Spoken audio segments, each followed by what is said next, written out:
এরা সবাই প্রশাসনের সবাই টাকা খায় আমার মতে, খালি বলে যে ওদিক যান ওদিক যান, খালি বলতেই থাকে যান যান যান। ফেব্রুয়ারি মাসের 14 তারিখে আমার বাবা নিখোঁজ, আজকে 10 বছর হয়ে গেছে আমার বাবা নিখোঁজ। মুন্সিগঞ্জ সদর ঘাটে, জি, রাত তিনটার ভিতরে শত শত র্যাফের পোশাক পরে, কিন্তু আমি মোটামুটি জানি না যে এটা কি র্যাফ নাকি। তো শত শত র্যাফ আমার বাবাকে ধরে নেওয়ার জন্য আসছে। তো আমার আম্মু আমার বাবার হাত ধরে রাখছে যেমন না যেতে পারে। তো সিগারেট করছে আমার আম্মু, তো নিয়ে গেছে বাইরে থেকে গেটের তালা লাগিয়ে নিয়ে গেছে। আমার আম্মু চিল্লাচিল্লি করতেছিল, তো এর ভিতরে আরেকটা লোক চিল্লাচিল্লি শুনে আমার আম্মুর গেট খুলে দেয়।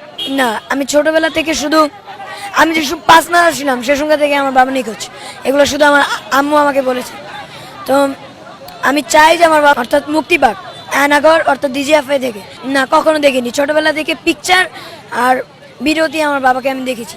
আমার ফ্রেন্ড স্কুলে গেলে আমাকে প্রশ্ন করে যে তোর শুধু আম্মুই কি তোকে স্কুলে নিয়ে আসে, তোর কি আব্বু আনে না? আমি কিচ্ছু বলতে পারি না যে আমার আব্বু যে নিখোঁজ, আমি ওদিকেই কান্না করে দিই। 5টা ওয়াক্ত আমার আম্মু নামাজ পড়ে, 5টা ওয়াক্তের ভিতরে আল্লাহর কাছে দোয়া করে যে আল্লাহ আমার সোহেলকে ফিরিয়ে দেন আপনি। আমিও দোয়া করি, কান্নাকাটি করে আল্লাহর কাছে যে আল্লাহ আমার বাবাকে ফিরিয়ে দেন। জি, অন্যায় হয়েছে। আমরা এদিকে এসেছি কারণ ডিজিএফআই অর্থাৎ আয়নাগরের এদিকে 4 জন ব্যক্তি মুক্ত করেছে। তো আমরা বিশ্বাস নিয়ে এসেছি যে যদি আমার আব্বু এদিকে থাকতে পারে তো মুক্ত পাবে, যেমন আমি আমার বাবাকে ফিরে পাই। এরকম সবাই অনেক মানুষ এদিকে আসছে, নিজের ভাই চাচা এমনকি বাবাও। আমরা আমার আম্মুকে নিয়ে ডিবি র্যাফ এমনকি অনেক প্রশাসনের কাছে গিয়েছে, কিন্তু আমার বাবার খোঁজ পাইনি। আমি চাই যে আমার বাবা মুক্তি পাক।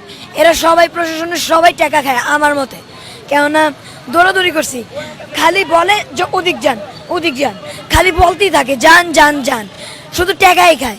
7টা বছর ধরে গিয়েছি প্রশাসনের কাছে, খালি টাকাই খায়। 1 লাখ টাকা এই প্রশাসনের কাছে খরচ হয়েছে, কিন্তু আমার বাবাকে আমি পাইনি। জি, আমার বাবা বিজনেস করতো ব্রিক ফিল্টের। আমার মা বলেছে যে বাবা আমি তো জানলে আমি তো খোঁজ করতাম, আমি তো জানি না বাবা। আমার নাম শান মিয়াজি, আমার বাবার নাম সোহেল মিয়াজি রানা।